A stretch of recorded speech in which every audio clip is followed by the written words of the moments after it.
I don't know. It's 10 o'clock, so we could be on right now. All right, well, welcome on in here to Fox 10 Talks, and Ron is off this week, so we have a few different guests that are going to be hanging out with us. Brian Kae, one of our photojournalists, amazing. Here, I'm going to move through. Oh, there he is. There you are, Mr. Amazing. That's your wife called me. She said that's what I call him at home. Oh, wow. Okay. You operate the drone zone, and of course you're a photojournalist here, and you have some big news when it comes to the drone zone. Yeah, we have some news. First of all, thanks, Syleste, for having me on the show this morning. Yeah. Big news is we're going to have a drone zone on the Fox Local app. We're going to have a show where drone pilot Joe Tillman and I show a couple drone zones. We talk about it. We talk about where we went, what we saw, some behind the scenes, some technical stuff, and then we just have fun. Yeah, if anybody's throwing rocks at you, says get off my property. Yeah, nobody's throwing rocks at us on the show. That is a deeper story, which we'll go into in just a brief moment. But we're going to show part of the drone zone as well. Yeah, this is a drone zone we did in June. It is the Clarkdale Kayak Company. We took a trip on the Verde River. We brought the drone along, and we got some amazing video. Hold on, wait. You were on the kayak? I've been on the kayak, wow. Yes. Okay, all right. So we're ready to show? Yeah, let's go for it. Okay, let's show it.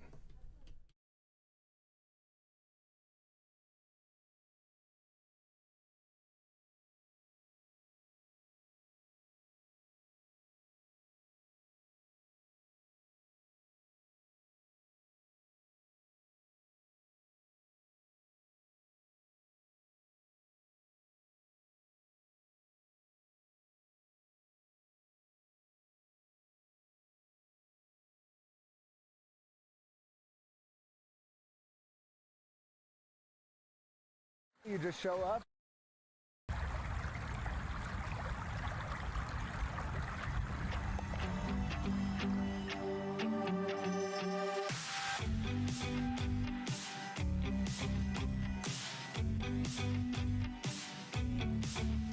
Hi, I'm Scott Buckley, owner and operator of Clarkdale Kayak Company. We're at Tapco River Access Point along the Verde River in the heart of the Verde Valley, and we're about to go kayaking. You just show up and we take care of the rest. We'll give you the kayaks, the paddles, the life jackets, the waters, take all the photos, and show you a really good time on the river. You'll travel 3 miles downstream to Tuzagut River Access Point. Along the way, we'll see some great Sinagwan ruins that date back 900 to 1,000 years ago.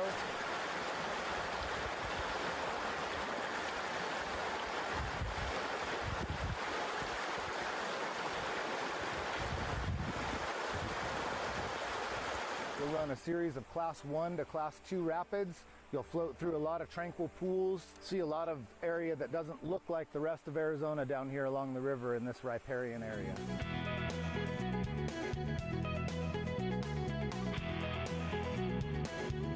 We're just about an hour and a half from the Phoenix metropolitan area. Less than 2% of Arizona is made up by this riparian vegetation, but it's where about 75% of all of our biology exists.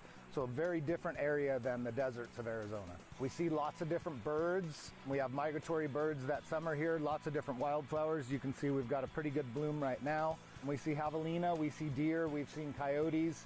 We actually see a lot of fish in the water. We see a lot of reptiles, turtles, snakes, lizards. People love kayaking the Verde River because it's exciting and it's beautiful. This river is used by a lot of different kayakers, first-timers all the way up to very experienced paddlers, because it's super accessible in its location to Flagstaff or Phoenix or Prescott, and it's pure beauty. So every kayaker, every person that uses this river for kayaking or any boating really appreciates it. This is the perfect time to be here at Clarkdale Kayak Company taking a kayak trip, because the rest of Arizona is 110, 120 degrees. We do stay a little bit cooler than the Phoenix area, but we play in the river all day long. If it's too hot to hike or too hot to bike or too hot to golf, come on out and go kayaking and stay wet.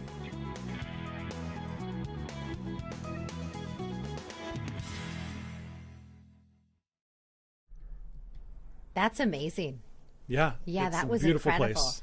I want to leave up this image because had you ever been up there, Brian? Yes, we've been up there a couple times for different stories at Clarkdale Kayak Company and the Verde River. Yeah. What was that like? What's the weather like up there? You know, when you at the time It's of a the year when little you shot it's a this? little lower temperature than here. It was still, I think in the high 90s, but I think it was like 105 or something down in the valley. So it Yeah. was still a little hot, but just beautiful being out in the water. It totally changes your perspective when you're able to utilize the drone to tell stories. Oh yeah, you see everything, all the greenery, all the water. It's like a whole different place Yeah. that you're used to in the valley here. Oh my goodness, so great. It's about 2 hours away. You're transported to a new place. I think for a lot of people who've never been to Arizona, can you play this? I don't know if Yes. we'll hear the gentleman's voice again, but I think for a lot of people who when they think of Arizona, they think we're just a bunch of saguaro cacti and a bunch of Joshua trees and things like that scattered around the desert. But we have 5 different climate zones in the state of Arizona, and this is right smack in the middle of it. Look at this waterway; it's so beautiful. Yeah. You don't think about it. You don't. You know? think this is right here in Arizona. Yeah, Clarkdale, right there near Cottonwood and Jerome. mm-hmm. What are some of the other communities there nearby? Cottonwood, Jerome, Camp Verde is around there. Just a lot to do. Yeah. So how long was the kayak trip? The kayak trip is about an hour to 2 hours. Just depends what kind of trip you take. They provide everything. They provide the kayak, the paddles, The snacks? the life vest, water. No snacks. You don't want snacks on You the wanna boat. They're going to bring get wet, Yeah, in you're case gonna you bring fall those- in. Bring your own snacks. And it's just great. They treat you so well there. And there's a bunch of rapids that you go through in the Verde River, and they're Yeah. not too fast. They're not too rough. It's just a fun experience. See right there? Yeah, here's Those some chutes. of the rapids. Yeah. So how do you go in through single file? Like how do you avoid not hitting one another there in the water? Well, right before the rapids, there's always like kind of a pool area or whatever where everybody just kind of waits, and one person goes after the other. Once one person starts going down, you wait like 5 to 10 seconds, and then you go, and you just go as a group, and it's all ages. They've had everybody from little kids to 90-year-olds doing this. Wow. And so you go through, this is right after maybe like one of those rapids, and then you're continuing to Yep. cruise through. How long does it take to go through again? About an hour, hour and a half, Okay. just depends, how, Yeah. and then you go at your own leisure, really, and you have a guide, and they point out all the different, vegetation and any wildlife you see, and the ruins that are there. So it's really fun. It's an excellent trip to take, especially now when it's super hot here, or even in the fall when it gets a little cooler. Yeah. Oh my goodness. Look at this shot right here. That Yeah. is gorgeous. Yep. You mentioned the ruins, and I think we showed them in your story Yeah. a second ago too. There, you see those all throughout Arizona. Oh yeah. Yeah, it's pretty neat. So it's cool just to kind of coast by that and coast down the river. Yeah, it's Those rapids are so fun. Like, bet. if you've never experienced it, give it a try, because if you're a thrill seeker, even if you're not a thrill seeker, it's just Right. fun to experience. So were you guys on the kayak at this point, or were you We guys were on not. The, We're on the coast. You're on the Yeah, coast. yeah. And so were you in a car on the coast, or how did you move from spot to we spot? we went from point to point. Scott took us to different points in the river where he knew we'd get some great drone shots. Yeah. And we get ahead of the group, and we just launch the drone and get them coming down some of the rapids, part of the river, and Scott and Allison Buckley showed us some great spots. Yeah. All right. Clarkdale And you Kayak have Company. You have another one. I do have also. another one. Yeah. What is this one? This one is Radford Racing School. Ooh. So if you feel the need for speed, this is the place for you. Okay. All right. All right. Let's take a look. Danny Bullock, I'm the chief. All right.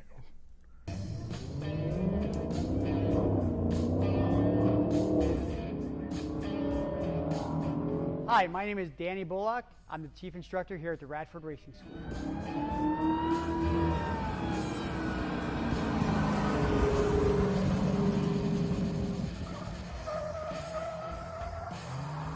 Well, today you're at the Radford Racing School, a place that's been in business for over 56 years. What we do here is our primary focus is to work on driver training, whether it's a teenager looking to be a better driver on the streets, all the way up to the seasoned race car driver who's looking to brush up before their next race. and everybody in between, driving enthusiasts, people who have been thinking about maybe doing some track driving or get into auto racing. This is the premier place to go learn how to be a better driver for all of that. We've got a wide variety of classes to fit the needs of just about everyone out there.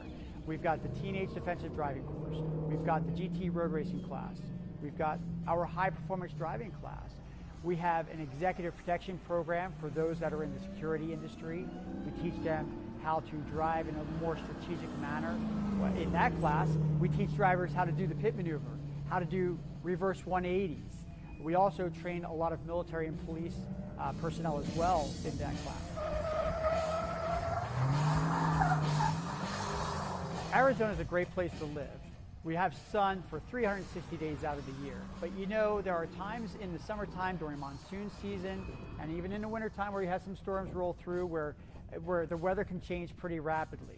You have a monsoon come through, all of a sudden it's a bunch of dust, you have zero visibility.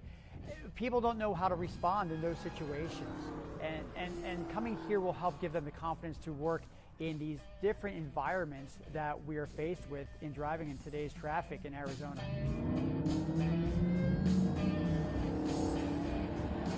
One of the most important and most valuable tools we have here at the Radford Racing School is our skid car. And what we can do with this car is we can take a driver out and train them on how to recognize and recover from an oversteer slide where the back end slides out from underneath them, or the understeer slide where you turn the front wheels and the car doesn't respond very well and wants to continue going straight.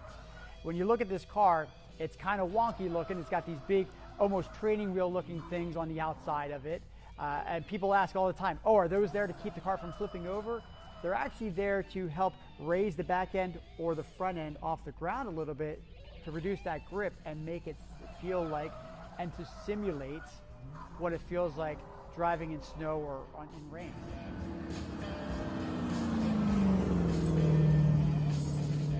What we would want drivers to take away from the school is a confidence in knowing they've gained a skill set in the short 2 or 3 or 4 days they've been here that will help them stay out of trouble when a situation arises.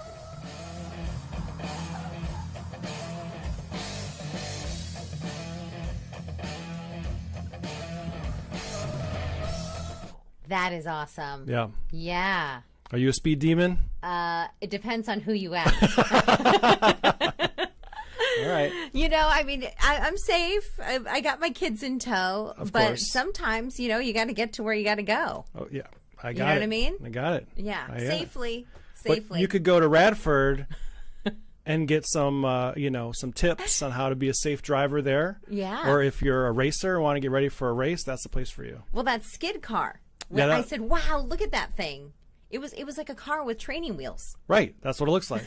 But it's to help you, control skids like snow, rain, stuff like that. Give you the feeling. How fast were you guys going on those You can go roadways? as fast as you want, they said. Really? Yes. So there was, when we took the show on the road to Vegas, I was at the NASCAR track in outside of Vegas. Mm-hmm. I think we hit about 180 miles per hour. Wow. And they, of course, I had someone teaching me right next to me, right? Yeah. That's crucial. Yes. at those kind of speeds.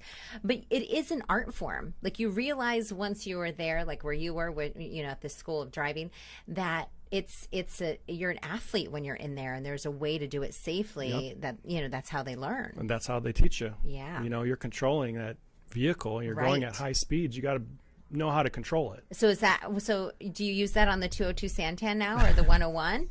No. I wish, but no. Right. Okay. So we have about a minute left. I want to Yeah. make sure that we talk about the Drone Zone podcast and what you have coming up. Yeah. First week in September, we're going to have 8 episodes.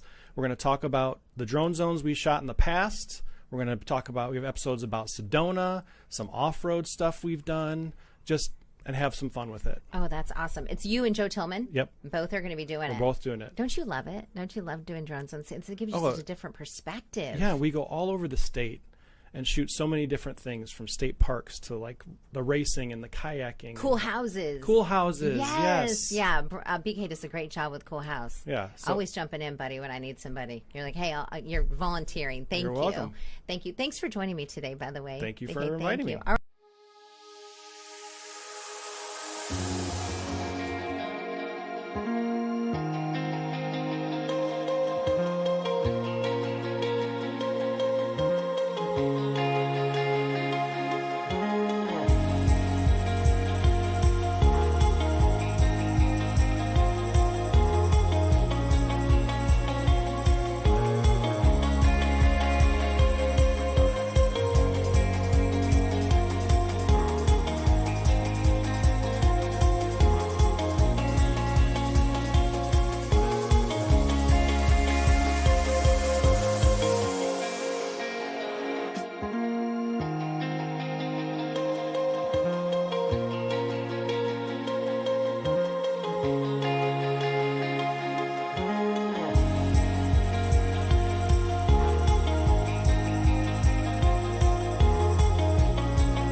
All right, welcome back, everyone. And of course, if you're just joining us, Ron Hoon has the week off, so we have some special guests in our podcast studio. Thank you so much for spending some time with us. I want to introduce you all, and maybe you've seen him before on the air. James Aranda. Yes, I know. You don't look at me like. Did you say Ron's off all week? Yes, Oh, Lord, I know. I'm in trouble. Somebody called the grown-ups. He's the one that, there's no grown-ups here now. What are we going to do? He's the one that keeps us together. James walked in to the podcast studio and he said, "Oh my goodness, I'm scared." Yeah. Yeah. It's a little scary. Mm-hmm. So, James, you do so many different things here. First, what do you do? You direct? Up, it's like all adds up to nothing. Yeah. No, it adds up actually to an amazing show that James helps put together. I do a little bit of everything, Yeah. Direct. I can't say I really run camera anymore because there's no I know. camera people. I miss you. We I do miss you. And robot cameras with Yeah. joysticks. Well, That little Pac-Man in the 80s really helped out with that. Yeah, I know. You can control cameras now. Right? I mean, it was back in the day, you'd have one person behind every camera that had a prompter on it. But nowadays, it's so much different. It's different. Yeah. These are just robots now. Yeah. And sometimes they get away from us. The robots Yeah. do? They get smarter than I know. us. And James, sorry. I now do turned your crazy mic stuff. on. I didn't have James' mic on a second ago. It's her plan, Dean. That's the I'm thing. sorry, Dino. Yeah, just let me talk. Yeah. James, my apologies, my friend. Okay, so James does it all here. I'm just going to quick synopsis. There you go, just like that. Okay, so carry on. Back in the day, what did it used to be like in the studio? Well, you had people here, in the studio. You had camera people. Now we're all bots. You had people behind the scenes. Yeah, you did. You had graphics people. You had sound Oh, yeah, we had a people. graphics department. Yeah, now we kind of still do in part of our show. We have a little bit of extra people when we have enough, but usually it's the robots running the show. Yeah, I know. Don't look at me like that. I don't run on batteries. I run on coffee, actually. How long have you been in the business? In the business, over 30 years. Yeah, wild. 36-ish, Yes. 6-ish years. So Here at Fox 10, 30. 30 here. Yeah. When's your anniversary? It just passed the same time that other guys was. Oh, yeah, that's who right. Left us. I know. Left us I know. hanging. That's for another day. That's for a weekend over drinks. Oh. But anyway, let's talk about, first of all, egg prices. Okay. James walked in and he goes, what did you say when I said we're talking egg prices? We're going deep. We're going deep. I thought we were going to have fun. I know. Well, we are having fun. Yeah. Always. But, because you like to cook. When you said eggs earlier, I thought we were having breakfast. Oh, yeah. Well, I'm talking breakfast. I love breakfast for lunch, breakfast for dinner. Yeah. But you like a good hard-boiled egg. I see you bring them in studio. Yeah, Every now and then, So, they're egg quick prices. and easy. You do the grocery shopping in your family sometimes. We both do. Yeah. Yeah, but I like eggs, and Isn't it crazy though? I don't know the if we prices can afford have eggs gone up? anymore. No. What are you gonna do? Are you gonna have a chicken coop? I went from the 5 dozen box down to the 18 pack. Oh my gosh! How long does the 5 dozen last you? Because I know in my house. Yes. I don't know, not long. Yeah, I know. Not with 2 college kids and an 11-year-old football player, and so that's a lot. Yeah, food goes quickly in it does. the Aranda household. It's crazy. It's crazy. You too. You have athletes. Oh yes, and it used to be a cheap protein. Sure. The egg prices. Yeah. Not so more. Kids Not like so to much eat. I've noticed. Anymore. Okay, so I'm going to move it along. Let me go on to this next one right here. Okay. This one, I know you're a Cardinals fan. Let's talk about tailgating is back. Okay. Because NFL is back. Yeah. Right? Yeah. Do you tailgate at games? I don't usually if I happen to go to one, but it's fun. Tailgating, it's people hanging out. Making hot dogs? Making hot dogs and hamburgers and cheering for your team. And sometimes we'll bring it's the best part of the game because that's when you have the most hope. Oh yes. And sometimes at the end of the game you kind of lose hope, but the beginning is when you have the hope. That's sad. Yeah, it's no losing hope. No. We do have keep hope alive. When we have, what's it like for you when we have, let's say we have a guest in studio and they're cooking. Speaking of tailgating and food, a lot of times we bring people in and they cook in our bistro. Yeah. What's it like to give people at home an idea of, does it take a lot of setup? Do you need more than one person in the studio now that we run on robots? Yeah, it depends on what kind of chef that's coming in. Sometimes they come and make something very simple, and there's not a lot of setup.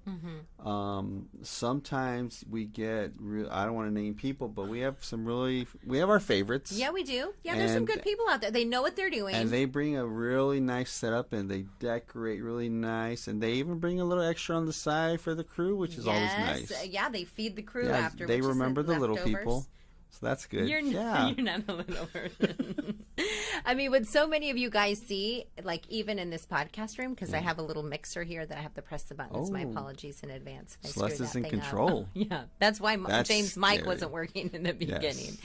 But there's so many more people that make it happen behind the scenes. Yeah. There's a big crew and a control room, and you got producers and directors and master control, live control, Dean Fazzini, who everybody sees and hears about once in a while. Well, he kind of runs the station, let's be honest. Yeah, I know. What are we going to do when he retires? I don't know. I'm going to have to retire.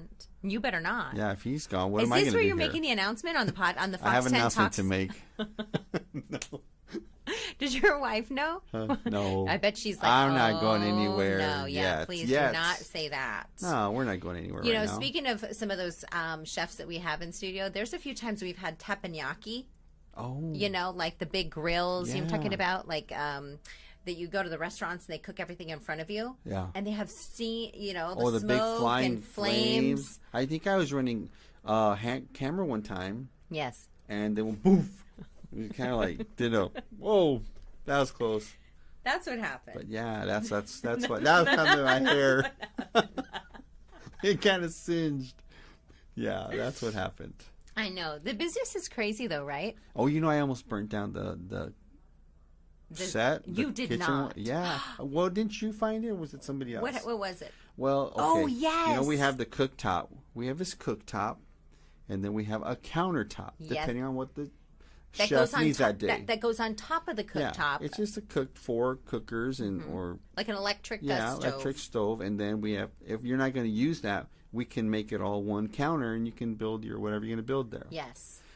Well, that day we needed just a countertop, so I grabbed the big old heavy countertop, laid it on top of the cooktop, right, and didn't realize I bumped a knob. I walked away. You're right. I looked at Ronnie and I said, I looked at Ronnie. Ronnie works also in production. I said, what's that smell that I smell? And then I looked over at the cooktop and I said, there's smoke. Smoke coming out, There's a out. big, huge burn spot on that piece of wood. We're laughing now, but that was crazy. Celeste caught it, and I think Tommy Fergus came in and was able to pull it off in time. But now I know, make sure the stove's unplugged before we throw anything on there. Well, how many times do you walk by something? Like, think about your own house, you know. You walk by the stove, you got a couple bags, and things kind of get knocked around. Yeah, I just bumped it. It was an accident. Sorry. But it didn't. We are still here. Yes, we are still here. We still have a station. We still have a building. You still have a job. We still have a place. Yeah, I still have a job. We both have jobs. I don't know. There's been some times where... What's your favorite part of working in TV? The people. Of course, the people. Yeah. You know? I think that's my favorite part of anything. The people you work with, the people you meet. We've met a lot of people here. Oh, yeah. A lot of guests that come in, the people you see every day. Yeah.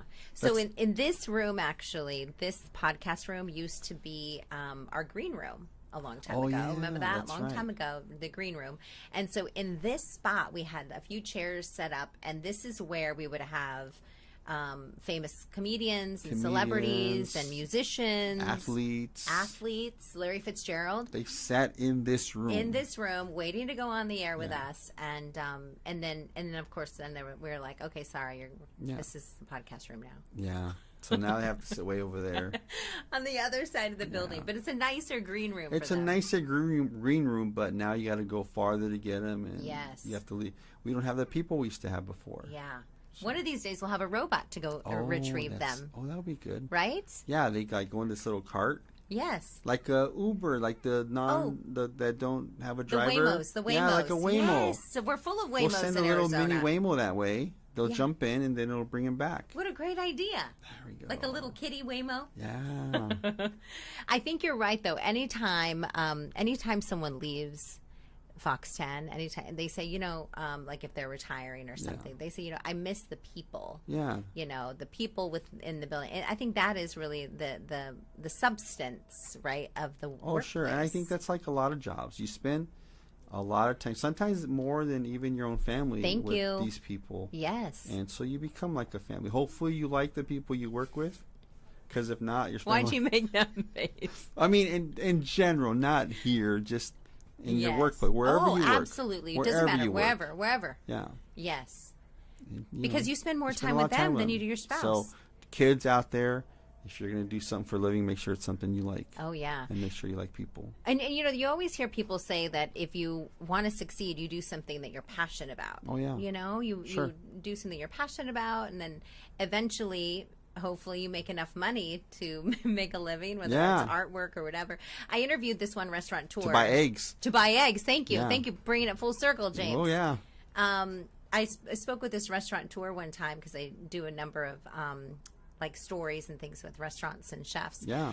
What he said was, my dad told me he grew up in Mexico, opened up a taco shop here in Phoenix. Oh. And his dad told him, I don't care what you do. I don't care if you're, working a school, cleaning a hospital. I don't care if you have a banker. Whatever you do, you need to be creative with your hands. And now what this guy is doing, he just sold his first piece of artwork for $40,000. Oh, wow. He makes more money now doing what he does with his hands than he actually does with the restaurant. And it's what he loves to do. It's what he loves to do. And he doesn't have to deal with people. No. Not like us. Right. I know, I'm sorry. You see me every day. I'm sorry. I'm going to apologize. Well, we get used to each other. Okay, so I want to pull up the mystery cam. Okay. Let me see if I can pull it up here. Oh, wow, that's a mystery cam? Well, that's the mystery cam? Okay, so where is this, I'm going to James? say Earth. Is it Earth? Am I right? I don't know. I don't even know. So. I don't know. Hold on. Ooh, I'm going to say what under is the this? sea. For a big shout out here this morning to Stephanie Womack. She is watching from South Texas on our YouTube channel. Wow. Remember, we used to do Facebook Lives a lot in the early hours when I was working early with Ron. And now we're on YouTube, so we reach out to a lot of you. Thank you for watching, by the way, and spending some time with us. Where's South Texas? She didn't say what city she was in. She just said we were talking about racetracks with Brian Kae. Okay. And she said, Speed Demon here, South Texas. So wow. watch out for her in South Texas. Yeah. Stephanie, thank you so much for watching. And James, thank you so much for joining me this morning. This is it? This is it. I know. When you're having fun, time When flies. do I get paid? Oh, we'll have that conversation offline. Yeah. For sure. When's Ron coming back? My